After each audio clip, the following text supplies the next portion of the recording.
Gak bisa habis ya lihat drama si botak berjenggot ini. Ada aja kelakuannya bikin emosi orang. Agak lain emang si bapak ini, agak lain. Tolong dong Partai Gerindra, urus dong nih kader-kadernya yang gak jelas ini. Bukannya ngurus rakyat, bukannya ngurus kewajibannya sebagai wakil rakyat, ini sibuk ngurusin pribadinya, sibuk ngurusin mantan istrinya. Gak jelas.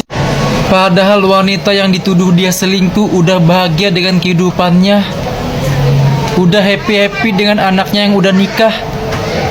Si bapak ini sibuk klarifikasi, sibuk umbar-umbar aib. Dikira orang netizen ini percaya dengan omongannya kali. Dikira bego apa? Isi dakwaan dari hakim berbeda dengan ucapan bapak ini. Itu artinya apa? Artinya omongan si bapak ini gak bisa dipercaya.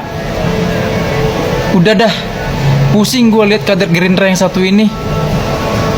Sibuk klarifikasi mulu. Kok ada wakil rakyat kayak gini? Perkara Instagram diblokir juga ribut. Partai Gerindra tolonglah. Tolong nih, kasih tahu kader lu